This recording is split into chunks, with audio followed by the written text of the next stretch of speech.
really matters? That might be the most important question you can ask. So let's talk about it. Welcome to What Really Matters podcast, Everyday Spirituality with Karen Wyatt. Thanks for joining me here today for another episode. Today, in just a moment, I want to talk about ego. I think it's time that we start taking a look at the power of the ego and what it takes to get some control over the ego, actually tame it and manage it so that it can be helpful to us instead of hurtful. And I have a lot of thoughts to share with you on that, but I have a couple of announcements before we get there. First of all, I am going to be teaching a 2-hour workshop on surviving the aftermath of suicide on September 9th from 1 to 3 p.m. Pacific. It will be online over Zoom. There will be time for discussion and questions and answers. And the ticket fee for this workshop is just $20. So I will leave a link in the show notes for this episode where you can sign up if you'd like to attend the workshop, and I hope you'll join me there.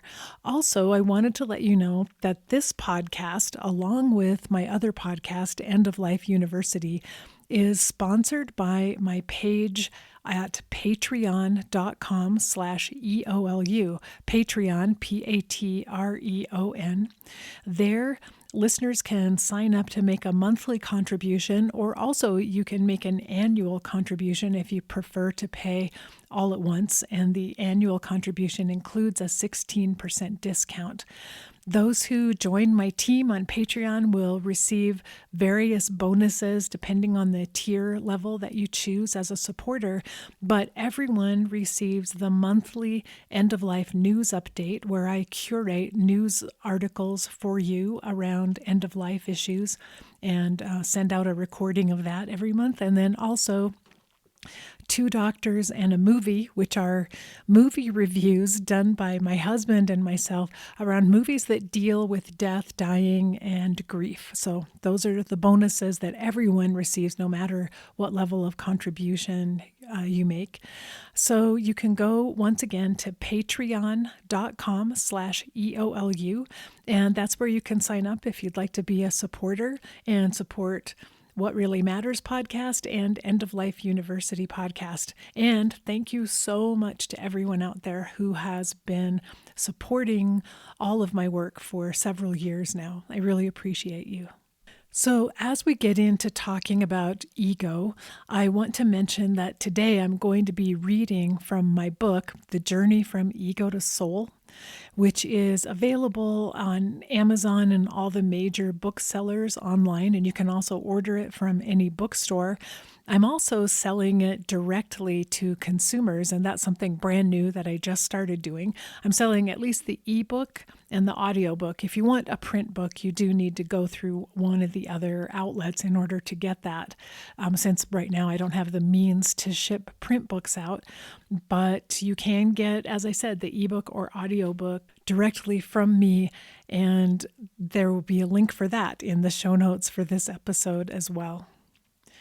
So the reason we need to talk about ego is that ego, though most of us may not recognize it, is the cause of many of our problems as we go through life.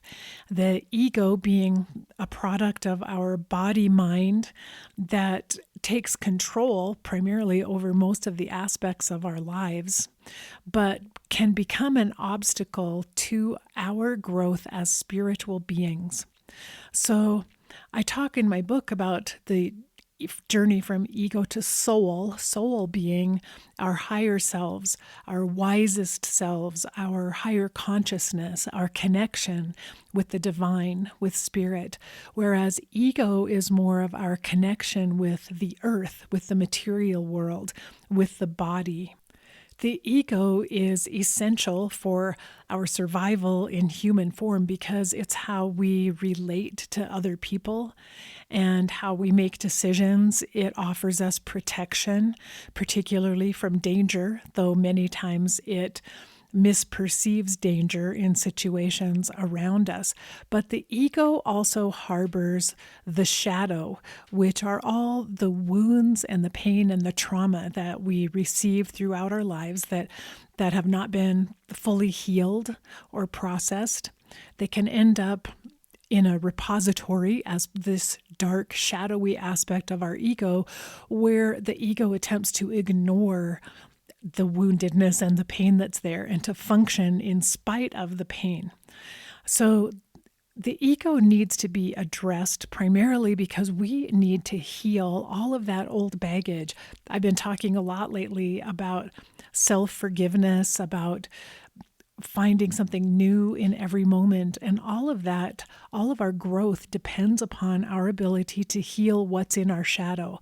But the ego guards the shadow and oftentimes prevents us from looking at it or seeing it, and also can block out the higher guidance and the wisdom that may be present for us from our higher consciousness.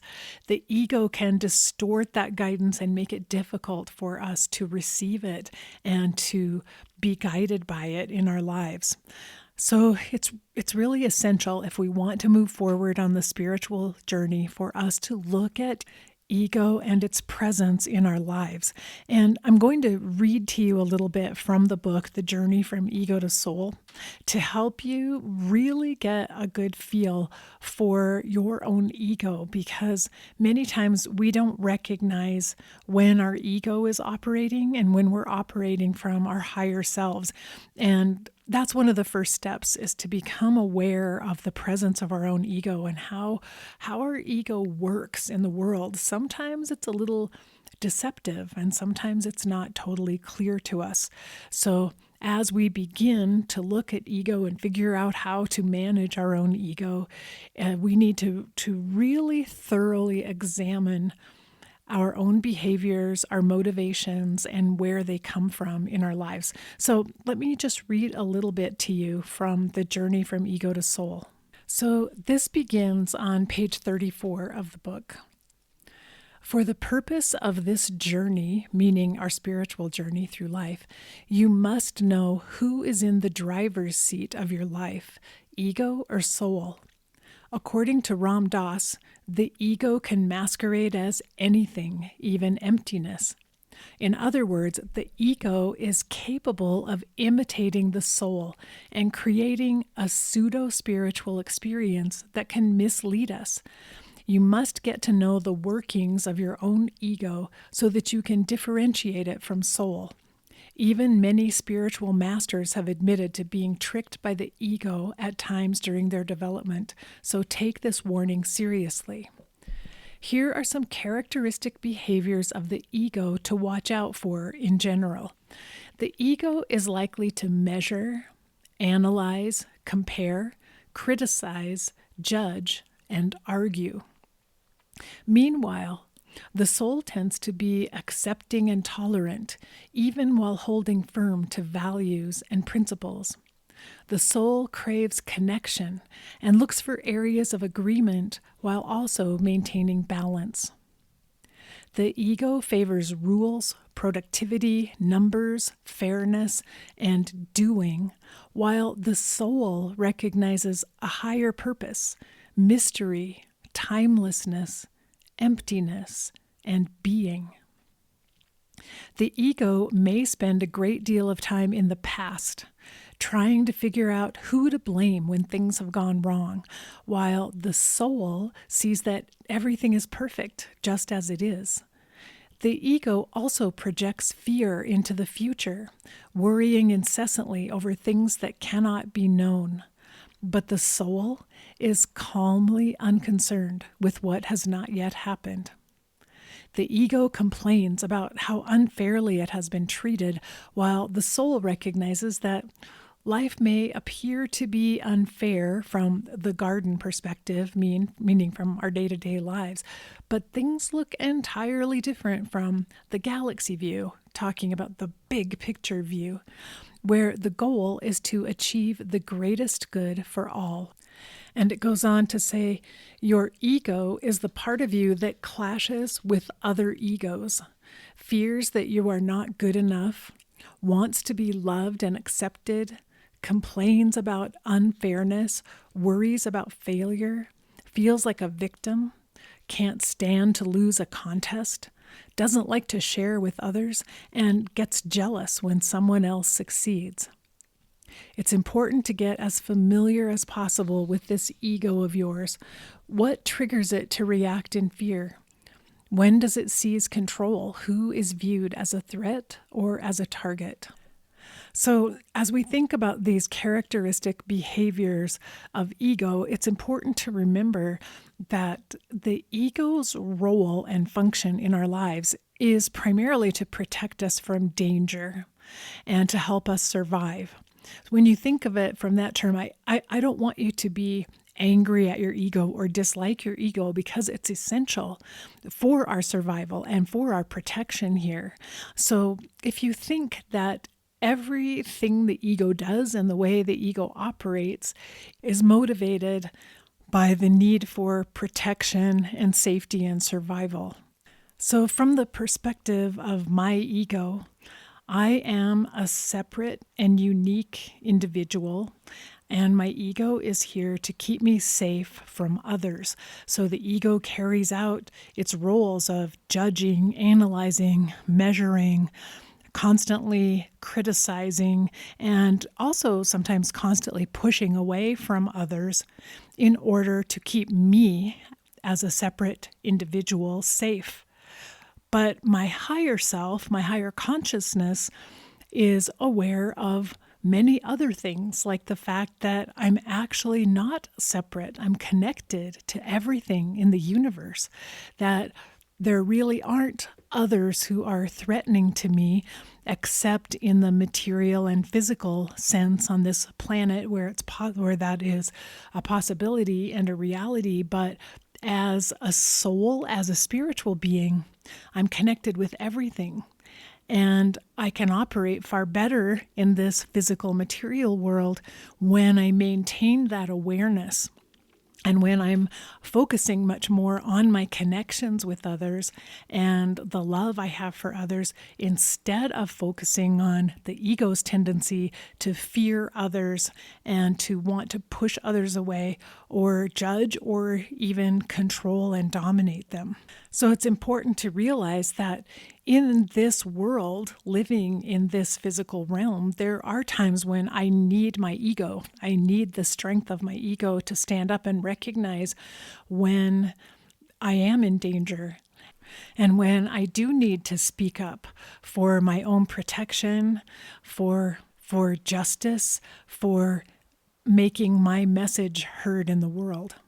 The issue here, I sometimes hear spiritual people talk about the fact of wanting to destroy the ego or rid themselves of ego or annihilate the ego. But in fact, the ego is essential for our survival here on this planet. And what we need to do is train our ego and teach our ego to be aware of and guided by our higher wisdom, which we always contain. We always have higher wisdom.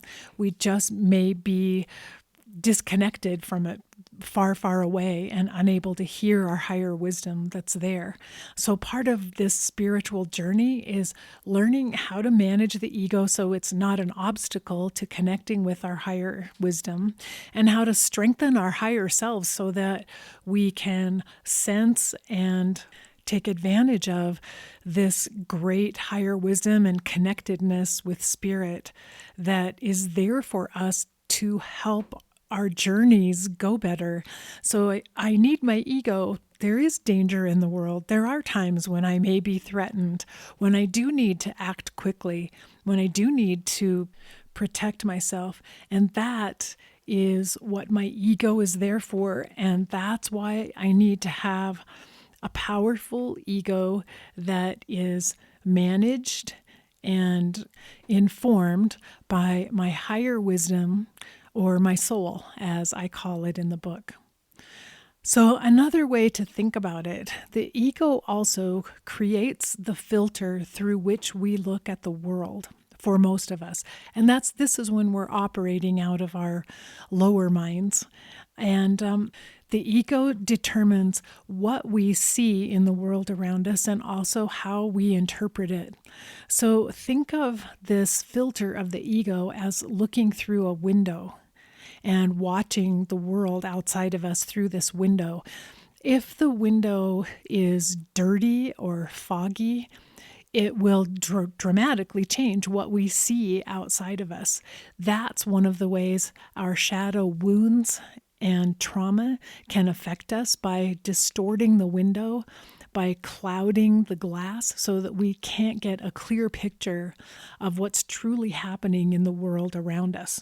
So in last week's episode, when I talked about confirmation bias and negativity bias, they are part of that clouding and distortion of the window through which we view the world. And healing our old wounds and trauma that are hidden in the shadow is one of the ways that we clean the window, so that when we look out at the world, we're seeing a much clearer picture of other people, of how they operate, of what they mean by their behavior. And we're much less likely to judge them based upon old biases. We actually can view the world around us in a new way in each moment if we can clean up the shadow and the distortion that it causes to us. But once again, before we can work on our shadow issues, we have to be aware of our ego, which protects our shadow. The ego protects us from feeling any of the old pain that's been stored there. So the ego tends to hide away our shame, our embarrassment, our guilt, our grief, our feelings of not being good enough. The ego tries to keep those in hiding so that we don't get overwhelmed by those feelings. So working on the shadow has to be intentional. And before we can really do it, we do have to become aware of our own egos. One of the activities that I've used to help me get familiar with my ego is, at the end of the day, to think back to the day and maybe any conflicts or difficulties I've had during the day when things didn't go so well, and to look at my own behavior and then ask myself, was I operating from my ego or from my soul? And almost always, if things didn't go very well, it's because I was operating from my ego. Did I react with anger? Did I get triggered and get upset at another person when they did something? Did I perhaps even misperceive what the other person meant? Did I not even hear correctly what they were saying? And then did I overreact to their behavior or what they did?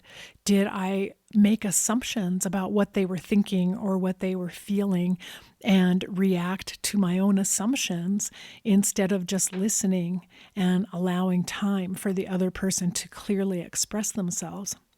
So as I, every day, and I do this in my journal, I sit and analyze these times when I've gotten into arguments or I've been upset, I've been mad at someone, I've been unhappy or disappointed. And always when the negative emotions arise, it's connected to my ego, because the soul is so good at remaining in equanimity. The soul is so good at riding the surfboard that I've described before and staying afloat no matter what's happening and no matter what comes our way.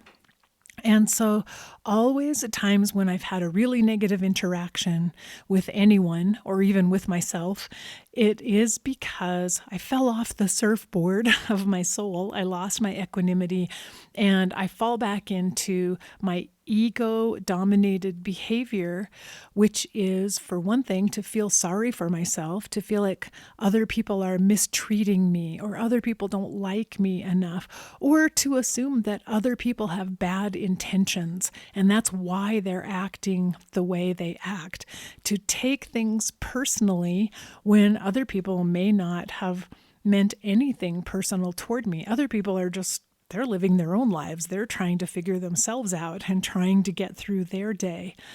But that's one of my big pitfalls, is the idea of taking it personally if someone says something to me that doesn't sound quite right, or someone behaves in a way that I do feel hurt by their behavior. But again, when I analyze it, I discover, well, it's actually my ego that's hurt. My ego felt bad because someone wasn't nice enough to me, or because I'm afraid someone may not really like me. Maybe they don't appreciate me for what the work that I did. And that's all ego talking. And I hope that you'll be able to think about this in your own life and do this same practice of analyzing during the day. Wait, was that ego or soul? And I can do it now. I often do it in the moment. As soon as I hear myself say something that isn't quite right, that is hurtful to another person, I know for sure, like, whoa, wait a minute, that came not from my soul, that came from some other place. And I have to look at it. Many times in the beginning, I'm confused. I don't know why I said it. I don't know where it came from. And it takes work to look back at my own woundedness and look back at what am I harboring there deep in my box of resentments from the past and all my old hurts that I carry around with me as baggage all the time.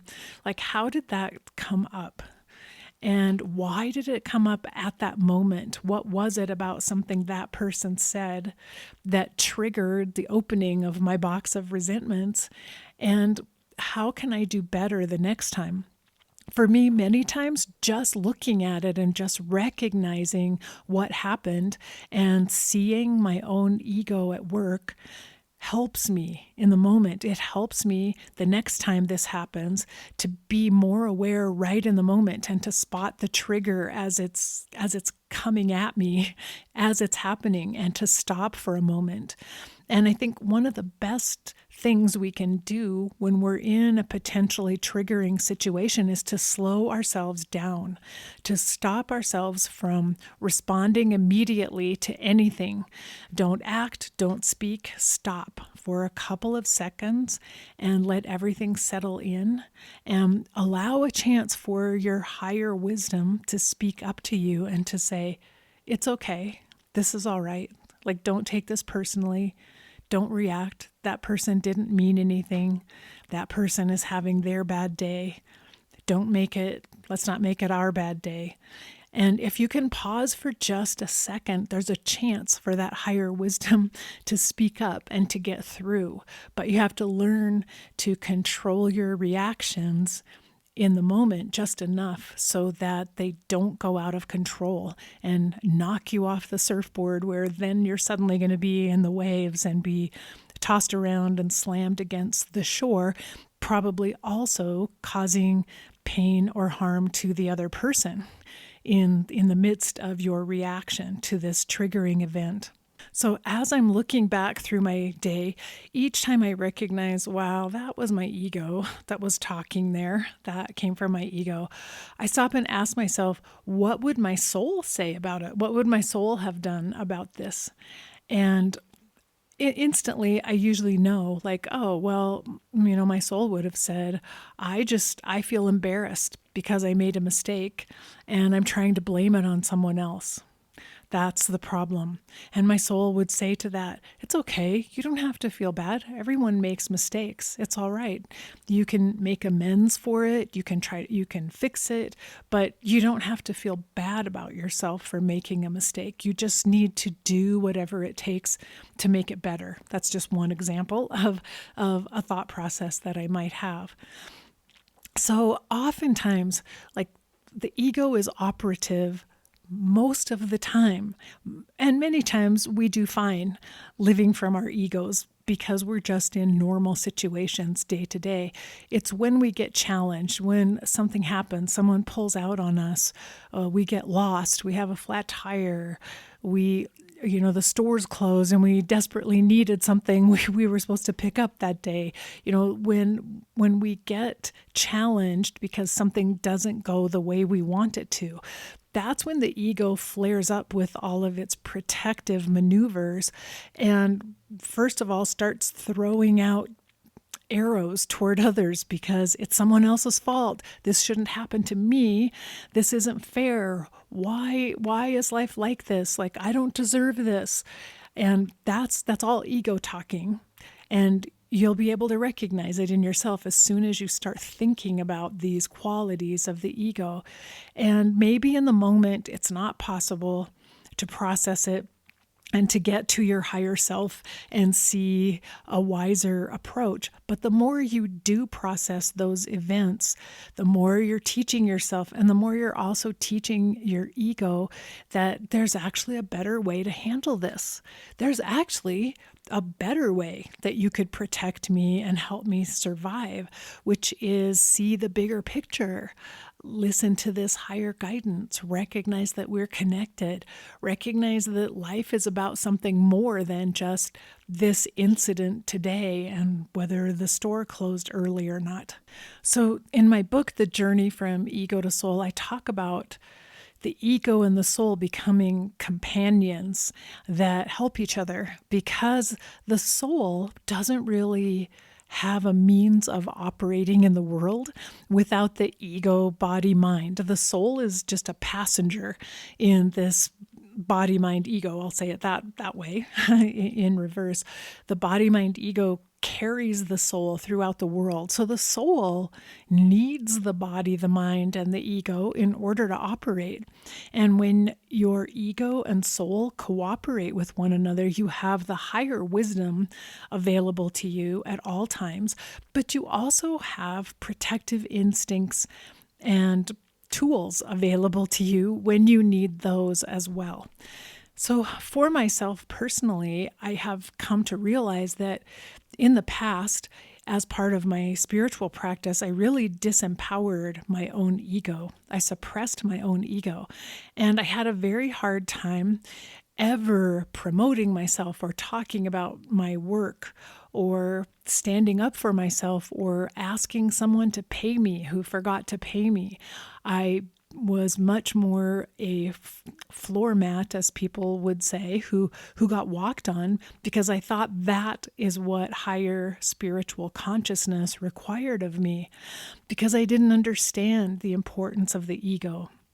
And so as I've learned how important ego is, I've been working on empowering my own ego to bring its tools to me. But the downside of that is when you unleash the ego, then you also have to deal with the flaws of the ego and the overreaction of the ego. It's all this balancing act. And I know many people who are on the other side of that spectrum. They're dealing with a very powerful ego that's operative all the time and controlling all of their interactions and relationships, and they have to work on simmering down that ego and really teaching and taming the ego to be more helpful to them in their lives instead of a destructive force at times.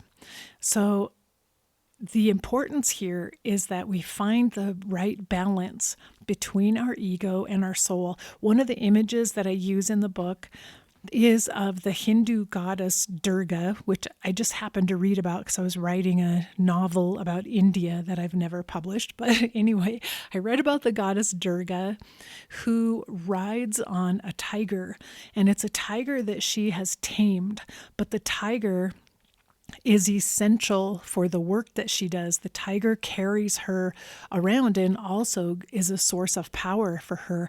And I realized, wow, my ego is the tiger. Without the tiger, I can't get anywhere in the world. I can't travel around. I can't make an impact. I can't bring my message to the world if I don't have a strong tiger as my vehicle that will help me in the world. So a strong ego to ride upon that carries me from place to place and helps me have confidence and be a strong presence wherever I go. So this is how, if you have a dominant, very strong, untamed ego, it can be dangerous to you. The ego can turn around and attack you and harm you. But if you have a disempowered ego that's locked up in a cage somewhere, it's no help to you. So I'm trying to draw a picture here of creating a balance where your ego is tamed yet still powerful and strong. So it can help you when you need it, but you have higher guidance governing the responses and the behavior of your ego and telling you when it's time for ego to step up here and help out in this situation. So overall, I get that. I see that really clearly as the goal of spiritual growth, especially while we're humans here on planet Earth. We have to deal with the fact that we have egos and minds and bodies. We can't just be souls and spirits. And I get that balance. I'm not there yet. That it's a constant effort to work on balancing and work on recognizing the ego and training the ego. One thing that I'm not going to talk about today, but that comes up in the book, is how the ego is really good. And this did come up in the passage that I read, at imitating the soul and pretending to be spiritual. And that's a trap we can fall in later on in the journey. But I'm talking about the beginning, where we're just beginning to come to terms with our own ego and how it operates in the world, and beginning to look at it and communicate with the ego, perhaps, and learning, how do I train and manage my ego? And one more time, training and managing the ego requires us to do shadow work, requires us to work on the wounds and the pain and the trauma, again, that are stored, that the ego is protecting. So this all goes hand in hand. We come to recognize our ego and see how it's affecting our behavior toward other people.